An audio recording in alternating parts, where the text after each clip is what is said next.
Hello बच्चों, कैसे हैं आप सभी। उम्मीद है आप सभी स्वस्थ होंगे। चलिए इस वीडियो में हम लोग सीखेंगे एलसीएम और एचसीएफ के बारे में।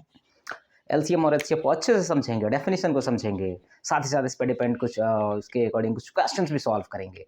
चलिए तो बिना टाइम वेस्ट किए स्टार्ट करते हैं। हमारा टर्म है एलसीएम। पहले हम एलसीएम को समझेंगे, उसके बाद हम एचसीएफ को समझेंगे। एलसीएम देखिए, एलसीएम एक शॉर्ट फॉर्म है। मैं बोलूँ तो आपको लीस्ट कॉमन मल्टीपल का, ठीक है, सबसे छोटा कॉमन मल्टीपल। तो इस एलसीएम को समझने से पहले एक बार मैं आपको मल्टीपल को रिमाइंड करा दूँ कि मल्टीपल क्या होता है। मल्टीपल किसी भी नंबर का गुणज कहते हैं, जिसको हिंदी में मतलब कि किसी भी नंबर का टेबल लिख दीजिए। अगर 5 का आपको मल्टीपल निकालना है ना बच्चों, तो आप 5 को 5 इंटू 1, 5 इंटू 2, 5 इंटू 10, मतलब कि 5, 10, 15, 20, ये सारे नंबर्स जिसमें 5 से डिवाइड हो जाए वो सारे ही नंबर 5 के मल्टीपल होंगे। इसका मतलब अगर सीधा सीधा बोलें तो 5 का टेबल लिख दीजिए, वो उसका मल्टीपल है। इसी तरह किसी भी नंबर का अगर हम टेबल लिख देते हैं तो वो उसका मल्टीपल होता है। चलिए, तो ये कोई बहुत बड़ी चीज़ नहीं है। अब हम देखते हैं एलसीएम, मतलब कॉमन शब्द आने से ये तो क्लियर हो गया कि हमें कभी भी एलसीएम निकालना होगा तो 2 या 2 से अधिक नंबर्स दिए जाएंगे जिनका एलसीएम हमें निकालना होगा, ठीक है, क्योंकि कॉमन तभी आएगा, सिंगल नंबर में कोई कॉमन नहीं होता। और लीस्ट मतलब सबसे छोटा। जब हम एक एग्जाम्पल लेंगे तो आपको बहुत अच्छे से समझ में आएगा। चलिए, मैंने एक एग्जाम्पल लिया, पहले इसका यूज़ बता दूं। एग्जाम्पल्स लेने से पहले एक यूज़ बता दूं। जैसे कभी भी मैं अपने को अगर फ्रैक्शन दिया जाता है, सपोज 1/2 प्लस 3/4, सपोज एक एग्जाम्पल के तौर पे अगर कोई भी फ्रैक्शन दिया गया है जिसमें हमारे पास डेनोमिनेटर अलग अलग हो, तो डिफरेंट डेनोमिनेटर्स को सॉल्व करने के लिए हम इन दोनों ही नंबर्स का एलसीएम लेते हैं, ठीक है। तो अभी जब हम समझ जाएंगे एलसीएम तो हम इस फ्रैक्शन को भी सॉल्व कर पाएंगे। अगर हमें एलसीएम नहीं निकालना आएगा तो हो सकता है इसमें हमें कोई दूसरा तरीका लगाना पड़े। तो चलिए पहले एलसीएम को समझते हैं। देखिए, अगर हमें दिया गया कोई भी नंबर, सपोज दिया गया है 12, 9 एंड दे दिया गया 36, नो प्रॉब्लम। अगर हमें एलसीएम निकालना है तो हम सबसे पहले इस टर्म के हिसाब से चलेंगे। सबसे पहले हम इसका मल्टीपल्स लिखेंगे तीनों का, उसमें कॉमन निकालेंगे, उसमें सबसे छोटा वाला जो मल्टीपल होगा वही हमारा एलसीएम होगा। हम इसको कम से कम 3 तरीके से आपको समझाएंगे, जो आपको अच्छा लगे वो आप करिएगा, ठीक है। चलिए, तो सबसे पहले हम डेफिनेशन वाला मेथड लगाएंगे, 9, 12, 36। ओके, 9 को हम प्राइम फैक्टराइज करेंगे। आप लोग को पता होगा सर कि 9 को प्राइम फैक्टराइज करने के लिए बच्चों देखिए, तो हम हमेशा यहाँ प्राइम लेते हैं, 2 से इसमें डिवाइड नहीं होगा, इसलिए हम 3 लेंगे। 3 से 3 आ जाएगा और ये 3 से 1 हो जाएगा। मीन्स 9 को हम लोग 3 इंटू 3 लिख सकते हैं। सिमिलरली हम लोग 12 को लिख सकते हैं बच्चों 2 इंटू 3, और 36 को लिख सकते हैं 2 इंटू 3 इंटू 3, ठीक है। तो अभी हम ये फैक्टर मेथड देख रहे हैं, इसके बाद हम ये मल्टीपल मेथड भी देखेंगे। चलिए, तो इसमें देखिए कॉमन कौन सा टर्म है। कॉमन हमारे पास है, सपोज देखिए तीनों में से एक कॉमन आ गया, इन दो में एक कॉमन हो जाएगा, इन दो में एक कॉमन हो जाएगा, और देखिए ये एक 3 और ये एक 3 एक साथ एक ग्रुप बना लेंगे। तो सब में से एक एक निकाल दिया, यहाँ से 2 निकाल दिया आपने, यहाँ से एक 2 निकाल दिया, यहाँ से एक इस बड़े वाले से 3 निकाल दिया, और एक इन दोनों कॉमन से 3 निकाल दिया, यानी कि 3 3 9 2 18 36। मतलब हम 9, 12 और 36 का अगर एलसीएम निकालेंगे तो हमारे पास 36 आएगा, ठीक है। अब इसको हम एलसीएम के जो बेसिक मेथड, जो ये डेफिनेशन जो बोलती है उसके हिसाब से देख लेते हैं। ये तो फर्स्ट रूल था, फैक्टर मेथड आप समझ लीजिए, इसको जैसे भी बोल सकते हैं आप, जो भी मेथड। एक दूसरा मेथड जो है, जैसे देखिए हम क्या लिखेंगे, 9 का मल्टीपल लिख देंगे। तो हमने जैसा बताया था 9 का टेबल लिख लेंगे, तो 9 के टेबल में आ जाएगा 9, 18, 36, 27 बीच में छूट गया है, इसको भी लिख लेते हैं, क्यों, 27, 36, 45 ऐसे करके आगे बढ़ता जाएगा। उसके बाद 12 के लिए लिखेंगे तो 12 हो जाएगा, 24 हो जाएगा, 36 हो जाएगा, 48 हो जाएगा एंड 60 हो जाएगा। और एक हम लिख लेते हैं 36 का, 36 हो जाएगा, 72 हो जाएगा एंड 108 एंड ऑल आगे बढ़ता जाएगा। तो हमारी डेफिनेशन कहती है मल्टीपल्स। तो सबसे पहले हमने इसका मल्टीपल लिखा। अब कॉमन देखिए, इसमें कॉमन आपको निकालना है, तो सबसे पहले देखिए इसमें कॉमन हमारे पास 36, देखिए इसमें भी है, इसमें भी है और इसमें भी है, और यही सबसे छोटा है। इसके पहले का कोई भी नंबर तीनों में कॉमन नहीं हो रहा है, तो इसलिए ये लीस्ट कॉमन मल्टीपल हो जाएगा, यानी कि LCM हो जाएगा। ये तो आपकी डेफिनेशन बताती है, ठीक है।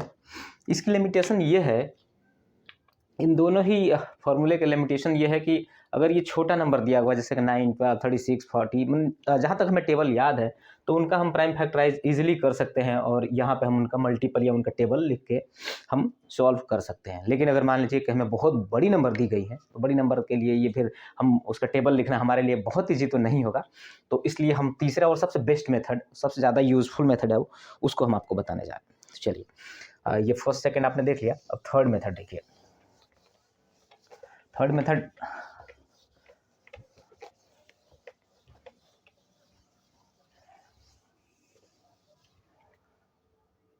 नाइन था हमारे पास, 12 था और 36, ऐसे लिखते हैं हम लोग, और इस प्राइम फैक्टराइजेशन टेबल को लिखते हैं, ठीक है। जैसे हम लोग प्राइम फैक्टराइज निकालते थे किसी भी एक नंबर का, अभी हम इन तीनों नंबर्स को लिख लेंगे। देखिए सबसे पहले 2 से ट्राई करते हैं, क्योंकि 2 एक प्राइम नंबर है और ये प्राइम फैक्टराइजेशन टेबल है, तो इसलिए इसमें सारे नंबर्स जो भी हम यूज़ करेंगे वो सारे प्राइम नंबर्स ही लेंगे। 2 से अगर हम इसमें डिवाइड करते हैं नहीं जाएगा तो पूरा सेम नंबर लिख लेंगे। 12 में जाएगा तो देखिए 2 6 से 12, ये 2 18 से 36, ओके। 2 से अगेन, और ये 9 वैसे रह जाएगा, ये 3 हो जाएगा, ये 9 हो जाएगा। अब देखिए 2 से किसी में भी डिवाइड नहीं होगा, तो इसलिए हम अगला नंबर 3 पे जाएंगे। 3 3 जा 9, 3 1 3, ओके। Once again 3 1 1 1। ये तब तक प्रोसेस हम चलाएंगे, तब तक इस प्रोसेस को रिपीट करेंगे जब तक कि लास्ट में हमारे पास डिनोमिनेटर 1 1 1 ना हो जाए। अब ये जो भी नंबर्स हैं, इन नंबर्स को मल्टीप्लाई जब कर देंगे तो यही हमारा LCM हो जाएगा। देखिए 2 × 2 × 3 × 3, यानी कि 36। देखिए अभी हम लोगों ने 3 मेथड से ये LCM निकालना सीख लिया। क्वेश्चन हमने ये ज़रूर इजी लिया 9 12 36, इसलिए ताकि मेरे को टेबल भी याद रहे, क्योंकि इससे बड़ा टेबल तो मेरे को भी शायद याद नहीं होगा, तो इजी रहे आपको समझाने में और टाइम भी वेस्ट ना हो मल्टीप्लिकेशन करने में। आप लोग सिमिलरली कितना भी बड़ा नंबर्स रहेगा आप यहाँ पे लिखेंगे, और 2 3 5 7 सारे प्राइम नंबर्स से आप चेक करते जाएंगे, जिससे भी डिवीजन होगा उससे आप डिवाइड करके, और जो भी रिजल्ट आएगा इन सब का मल्टीप्लाई करके आप LCM निकाल सकते हैं, ठीक है। चलिए LCM एक और एग्जांपल ले लेते हैं LCM का। एक एग्जांपल अगर हम लेते हैं, थोड़ा सा इससे बड़ा लेते हैं, मान लीजिए कि 15 ले लिया हमने, 25 ले लिया, एंड सपोज हमने ले लिया 50 ले ले, हाँ ठीक है, अच्छा ठीक है। सबसे पहले इनका जो डेफिनेशन का रूल है लीस्ट कॉमन मल्टीपल, उसके हिसाब से देखते हैं। तो सबसे पहले इनके मल्टीपल्स लिख लीजिए आप, देखिए मल्टीपल्स लिख दीजिए। 15 का हो जाएगा बच्चों 15, 30, 45, 60, 75, 90, 105, 120, 135, 150 एंड ऐसा बढ़ता जाएगा आगे की तरफ, ठीक है। 25 का ले लेंगे तो हमारे पास आ जाएगा 25, 50, 75, 100, 125 एंड 150, 175 एंड आगे ऐसे बढ़ता जाएगा, ठीक है। अगला लेते हैं 50 का। 50 का हमारे पास मल्टीपल हो जाएगा 50, 100, 150, 200, 250 एंड ऑल, ऐसे बढ़ता जाएगा, ठीक है। पहला बोला गया मल्टीपल। अब हमारे को कॉमन देखना है, तो देखिए हमारे पास कॉमन क्या क्या आ रहे हैं यहाँ पे। देखिए एक आया ये 75, इसमें भी है, 75 इसमें भी है, बट 75 इसमें नहीं है, तो इसको हम यूज़ नहीं करेंगे, ये कॉमन नहीं हुआ, क्योंकि हमें कॉमन मतलब इन तीनों में ही कॉमन होना चाहिए, ठीक है। तो अब आते हैं हमारे पास 150। देखिए ये है 150, ये है 150 और ये है 150। इट मीन्स इससे छोटा कोई भी ऐसा नंबर नहीं है जो इन तीनों में कॉमन हो, तो हमें 150 को यहाँ पे LCM लिख लेंगे। LCM हमारा हो जाएगा 150, क्योंकि ये सबसे लीस्ट है इन तीनों में कॉमन मल्टीपल, ठीक है। अब देखिए 150 ये पहले रूल से आ गया आंसर। अब हम सेकंड रूल पे भी जाएंगे, फैक्टर मेथड पे, और फिर हम प्राइम फैक्टराइजेशन टेबल के हिसाब से करेंगे। आपको जो भी सूटेबल लगे उसको उस मेथड से आप सॉल्व करिएगा। सेकंड मेथड जो ये बोलता है फैक्टर मेथड। फैक्टर मेथड के लिए इस दोनों को हटा दीजिए, थोड़ा यहाँ लिख लीजिए 15, 25 एंड 50। फैक्टर मेथड में इसको फैक्टर लिख दीजिए प्राइम फैक्टराइजेशन 3 इंटू 5, 5 इंटू 5, इनको लिख दीजिए 2 इंटू 5 इंटू 5। ठीक है, अब इन तीनों में कॉमन देख लीजिए। पहले तो हम इन कॉमन को देखिए, ये कॉमन हो गया, एक ग्रुप बन गया, फिर ये एक पेयर बन गया, इनका एक ग्रुप बन गया, और ये जो कोई भी ग्रुप नहीं है तो इनको भी ऐड करते हैं। एलसीएम में क्या होता है कि पहले तो हम जो भी कॉमन होते हैं कॉमन्स को एक साथ एक ग्रुप बनाते हैं। अगर और सभी इन तीनों में कॉमन हुआ तो एक ग्रुप, उससे भी बच गया तो हम दो में कॉमन देखते हैं, उसका एक अलग ग्रुप, और अगर कोई कहीं नहीं गया तो भी हम उसको यूज करते हैं, उसको मल्टीप्लाई में रखते हैं, उसको छोड़ते नहीं हैं। चलिए, तो अभी देखिए ये हमारे पास क्या हो जाएगा, इस ग्रुप से एक निकाल दिया आपने, तो यहाँ पे देख लीजिए इस बड़े वाले ग्रुप से 5 एक निकाल दिया, इस 5 के ग्रुप से एक 5 निकाल दिया, और जो बच गया आपके पास 2 और 3, तो उसको भी आप मल्टीप्लाई में रखेंगे जरूर। तो अब देखिए मल्टीप्लाई कर दिए, 5 25, 50, 150। देखिए इस भी फैक्टर मेथड से भी आपका आंसर 150 आ गया है। अब हम चलेंगे तीसरा, प्राइम फैक्टराइजेशन टेबल के हिसाब से करेंगे, वो सबसे अच्छा है, इजी है। यहाँ पे भी देखिए हमारे पास 15 था, 25 और 50 था, जिसका हम फैक्टर जानते हैं, प्राइम फैक्टराइजेशन इजीली कर लिए। अगर यही 650 आ जाए या 1570 आ गया तो हमारे को थोड़ा सा दिक्कत हो सकता है, इसलिए इसकी भी अपनी लिमिटेशन है। अब देखिए एचसीएफ निकालते टाइम, अभी एलसीएम की बात करें, थोड़ा कंफ्यूज मत होइएगा, मैं बता देता हूँ इसकी लिमिटेशन क्या है। एक तो लिमिटेशन ये हो गई कि छोटे नंबर्स रहेंगे जिनका हम प्राइम फैक्टराइज इजीली कर लें, नहीं तो हम अलग अलग प्राइम फैक्टराइज करें। यहाँ पे मान लीजिए किसी भी कोई बहुत बड़ा नंबर आ गया, ऐसे इसका एक फैक्टर लिखे फिर उसको यहाँ लिखे, ऐसे 3 बार अगर हमें करना पड़े तो वो ज़्यादा लेंदी हो जाएगा और हमारे लिए थोड़ा सा प्रॉब्लम हो सकती है।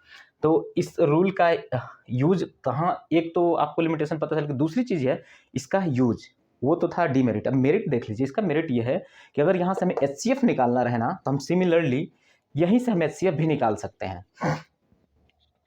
तो इसलिए इस भी रूल का अपना यूज है, अपने मेरिट्स एंड अपने डिमेरिट्स हैं। हम अगर प्राइम फैक्टराइजेशन टेबल के हिसाब से करेंगे तो उससे हम एचसीएफ नहीं निकाल सकते हैं, लेकिन इससे हम एचसीएफ निकाल सकते हैं। चलिए, तो अभी हम थर्ड रूल पे चलते हैं। आप कहें तो हम यहीं पे एचसीएफ आपको निकाल के दिखा देते हैं, वैसे हम आगे भी बताएंगे एचसीएफ निकालना। देखिए एचसीएफ निकालने के लिए क्या करते हैं हम लोग, जो सब तीनों में कॉमन हो, बस देखिए हाईएस्ट कॉमन फैक्टर हम देखते हैं। कॉमन फैक्टर देखिए हमारे पास फैक्टर एक 5 ही है इन तीनों में कॉमन, तो इसका आंसर हो जाएगा 5। देखिए बहुत ईजी है, इसमें हम देखते हैं कॉमन फैक्टर, इन तीनों में हमें कॉमन फैक्टर कौन सा है, बस 5 है, वो सबसे बड़ा भी है, तो इसलिए 5 इसका आंसर हो गया। ठीक है, चलिए, तो एचसीएफ के टाइम में हम एचसीएफ फिर आपको समझाएंगे। अभी हम प्राइम फैक्टराइजेशन मेथड से 15, 25 और 50 का एलसीएम निकालेंगे।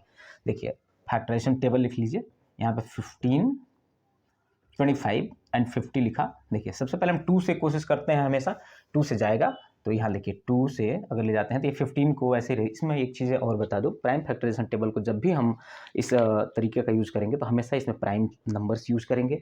2 एक प्राइम है, इसलिए हम 2 से स्टार्ट करते हैं। अभी हम देख रहे हैं कि 2 से यहाँ पे अगर जिस भी नंबर में डिवीजन नहीं जाता है उस नंबर को कंप्लीट नंबर वहाँ रख देते हैं। जैसे 15 था, हमने 15 को ऐसे 7.5 नहीं लिखा, हमने सिर्फ 15 लिख दिया। 25 है, 25 को 25 लिख दिया, लेकिन यहाँ पे 25 हो गया। ठीक है, अब चलिए, अब 2 से नहीं जाएगा, 3 से भी नहीं जाएगा, अब जाएगा 3 से जाएगा, तो देखिए आप 3 को यूज कर लीजिए। 3 से 3 5 या 15 हो जाएगा, और ये 25, ये 25। अब अगला नंबर 5 का 1 1 1। प्राइम फैक्टराइजेशन टेबल को हम थोड़ा जल्दी इसलिए ले रहे हैं कि हम ये मान के चल रहे हैं कि आप लोगों को प्राइम फैक्टराइजेशन पता है, बस एलसीएम सिखाना है, इसलिए। चलिए, अगर फिर भी कोई डाउट होगा तब बताइएगा, हम प्राइम फैक्टराइजेशन अलग से आपको समझाने की कोशिश करेंगे। ये 5 से 1 1 1।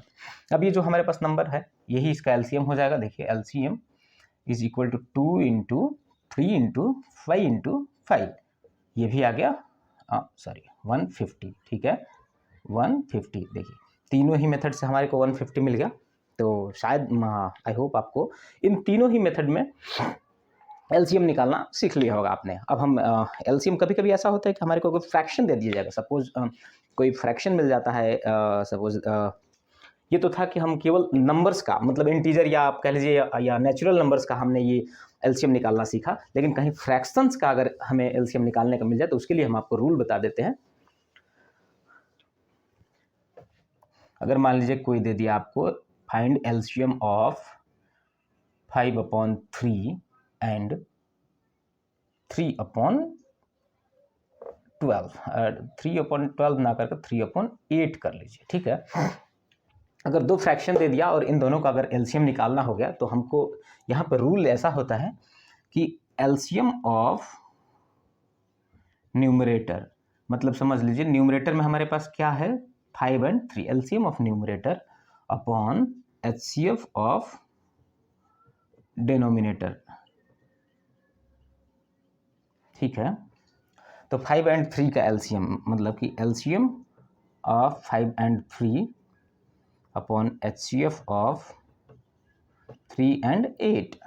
अब आप निकाल दीजिए एलसीएम ऑफ 5 और 3 क्या हो जाएगा, 3 × 5 15 हो जाएगा, अपॉन 3 और 8 का अगर हम लोग एचसीएफ निकालें तो देखिए 3 का हम अभी बता रहे थे जिस 3 हो जाएगा, 8 का लिखेंगे तो 2 × 2 × 2, इसमें कोई भी कॉमन नहीं है तो 1 हमेशा रहता है, तो इसलिए इसका एचसीएफ 1 हो जाएगा, तो इसका आंसर हो जाएगा 15, ठीक है। अभी आप लोग को एचसीएफ में थोड़ा डाउट हो रहा होगा क्योंकि मैंने एचसीएफ अभी निकालना समझाया ही नहीं, मैं डायरेक्ट आपको क्वेश्चन पे चला गया और फ्रैक्शन समझाने लगा। चलिए इससे पहले थोड़ा एचसीएफ भी सीख लेते हैं।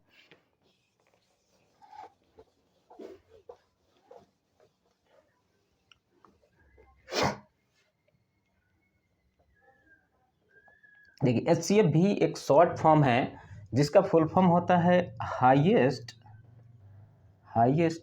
Common factor. यहाँ पे हम स्टार्ट करेंगे, पहले फैक्टर समझेंगे फिर उसमें कॉमन और हाईएस्ट देखेंगे। वहाँ पे था मल्टीपल और यहाँ पे था फैक्टर, तो फैक्टर और मल्टीपल में थोड़ा सा डिफरेंट आपको बता दूँ, और डिफरेंस क्या होता है ये बता दें। फैक्टर होता है कि अगर कोई भी बड़ी एक असेंबली है तो उसको डिसेंबल कर दीजिए, और डिसेंबल तब तक करिए जब तक कि अपने लास्ट डिसेंबलिंग हो जाए, उसके बाद अब कोई जो भी छोटा पार्ट है उसको फिर दोबारा डिसेंबल आप ना कर पाएँ। तो बिल्कुल अगर प्राइम्स में फैक्टर कर दिया आपने तो प्राइम्स को तो तोड़ नहीं सकते आप दोबारा, अगर कंपोजिट नंबर में आपने तोड़ा है तो उसको तो दोबारा हम प्राइम्स में तोड़ सकते हैं। तो अगर प्राइम्स में तोड़ दिया आपने तो वो उसको बोलेंगे प्राइम फैक्टर, है ना। उसके अलावा कॉमन, अगर दो फैक्टर्स हों तो उसमें से जो कॉमन होगा तो उसे कॉमन निकाल लेंगे और हाईएस्ट उनमें से बड़ा देख लेंगे। तो चलिए अगर हमारे को सेम नंबर मिलता है, मान लीजिए 15 था, 25 था और ये 50, अगर 3 नंबर्स दिया गया, फाइंड इसका पूछ लिया गया, फाइंड एचसीएफ ऑफ इस नंबर। हम आपको एचसीएफ भी दो तरीके से सिखाएंगे, एक तो फैक्टर मेथड से और दूसरा हम डिवीजन मेथड से सिखाएंगे। मेरे को ऐसा लगता है कि डिवीजन मेथड आपको ज़्यादा सूटेबल लगेगा, लेकिन कहीं कहीं इस फैक्टर मेथड भी यूजफुल होती है, तो इसलिए दोनों मेथड सीखना आपको बहुत ज़रूरी है। देखिए तो 15, 25 और 30, तो इसका हम लोग पहले प्राइम फैक्टराइजेशन लिखेंगे, क्योंकि अभी हमने प्राइम फैक्टराइजेशन किया था। 15 को हम लिख सकते हैं 3 × 5, देखिए 3 और 5 दोनों ही प्राइम्स है, 5 × 5 और ये हो जाएगा 2 × 5 × 5, ठीक है। अब इनमें हम कॉमन फैक्टर देखते हैं जो तीनों में हो। पहला टारगेट हमारा होना चाहिए कि वैसा नंबर हम यहाँ से एचसीएफ में निकालेंगे कॉमन फैक्टर, इसका फैक्टर कि जो इन तीनों में हो। तो देखिए ये तीनों में है, ठीक है, और बाकी कुछ भी इसमें तीनों में नहीं है, या 5 5 है दोनों में, तो इसे हम नहीं लेंगे, हम उसी नंबर को यहाँ से निकालेंगे जो इन तीनों में हो। तो इसलिए 5 है तो इसका आंसर हो जाएगा 5, ठीक है। अब एक दूसरा मेथड देख लीजिए जो इस डेफिनेशन बोलती है हाईएस्ट कॉमन फैक्टर, ठीक है। तो अब देखिए यहाँ से हम बता दें, आपको फैक्टर लिखना है तो फैक्टर मतलब इसको हाँ फैक्टर मेथड तो हमने बता दिया। अब हम चलेंगे डिवीजन मेथड। डिवीजन मेथड में क्या करते हैं, जैसे 15 है, 25 है और 50 है, इसमें हमको क्या करना होता है, एक नंबर से दूसरे नंबर में डिवाइड करना होता है, जो रिमाइंडर बचता है उससे अगेन हम डिवाइड करते हैं इस डिविडेंड को। देखिए कैसे, 15 डिवाइडेड बाई 25 करेंगे, 15 1 जा 15, 10 बच गया। अब इस 10 रिमाइंडर से इस 15 को दोबारा डिवाइड करेंगे, देखिए 15 को 10 1 जा 10, 5 आ गया, फिर 5 से अब इसको डिवाइड करेंगे, 5 2 जा 10। तो ये प्रोसेस हम तब तक करते हैं जब तक कि हमारा रिमाइंडर बिल्कुल जीरो ना हो जाए, और जिस नंबर से डिवाइड करने के बाद ये रिमाइंडर जीरो होता है वही नंबर जो होता है हमारा एचसीएफ होता है। देखिए अब 5 आया, एक नंबर हमारा 50 भी था, अब इसी 5 से इस 50 को भी डिवाइड करेंगे, 5 10 जा 50 और 50 खत्म हो गया। इट मीन्स ये 5 जो हो गया इन तीनों को डिवाइड कर दे रहा है, इसलिए ये हमारे पास एचसीएफ हो जाएगा, वो हो जाएगा 5, ठीक है। एक दो और क्वेश्चन देख लेते हैं एचसीएफ के लिए। HCF का एक और क्वेश्चन अगर हम देखें, 18 ले लेते हैं, 27 ले लेते हैं एंड 36 ले लेते हैं। चलिए, तो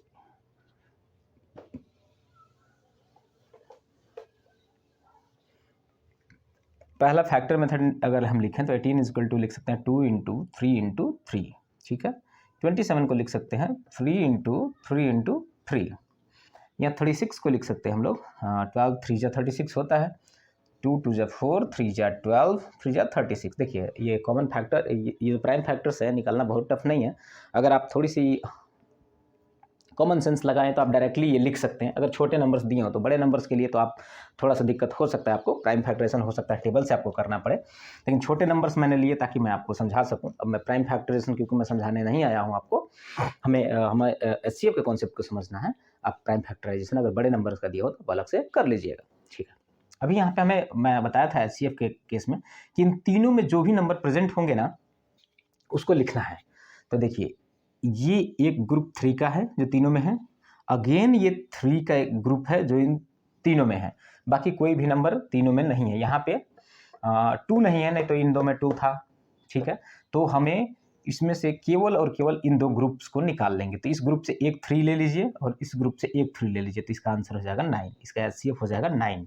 ये होता है फैक्टर मेथड, है बहुत ईजी, लेकिन लिमिटेशन अपनी जगह पे है कि केवल छोटे नंबर्स पे आप इसको यूज कर पाएंगे। बड़े नंबर्स के लिए अलग अलग प्राइम फैक्टराइजेशन करना पड़ेगा, जो आपको थोड़ा सा लेंदी हो सकता है, टफ तो नहीं कहेंगे, थोड़ा लेंदी हो सकता है, टाइम टेकिंग हो सकता है। दूसरी और सबसे बेहतरीन जो रूल है हमारे पास, डिवीजन मेथड, उस मेथड को देखिए। उसमें हमारा काम क्या होता है कि हम छोटे नंबर से बड़े नंबर या उससे बड़े नंबर को डिवाइड करते हैं। देखिए जैसे 27 है, 27 में हम 18 से डिवाइड करेंगे, 18 1 जा 18, रिमाइंडर क्या आ गया 9। यहाँ पे यही देखने वाली चीज़, जो भी रिमाइंडर बचता है इस रिमाइंडर से अगेन यहाँ इस डिवाइजर को अगेन डिवाइड करेंगे। देखिए 9 2 जा 18, अभी ये खत्म हो गया, हमारा रिमाइंडर 0 हो गया। इट मीन्स अभी ये 9 अभी तक एक ऐसा नंबर है जो इन दोनों को डिवाइड कर दे रहा है। अब इस 9 का अगेन टेस्ट करेंगे, तीसरा नंबर जो दिया हुआ है जैसे 36 है, इसको फिर 9 से डिवाइड करेंगे तो 9 4 जा 36, यहाँ भी रिमाइंडर 0 हो गया। इट मीन्स ये जो 9 नंबर हुआ ये हमारा HCF हुआ। तो अभी आई होप आपको HCF भी समझ में आ गया होगा। तो LCM हमने बता दिया, HCF बता दिया, और इस दोनों से रिलेटेड एक फॉर्मूला बताया आपको कि अगर LCM किसी फ्रैक्शन का निकालना हो तो कैसे निकालेंगे, उसमें LCM of numerator upon HCF of denominator, इस मेथड से निकाल के आपको आंसर मिल जाएगा। आई होप आपको अच्छे से समझ में आ गया होगा। अगर फिर भी कोई डाउट हो तो आप हमें ज़रूर बताइएगा।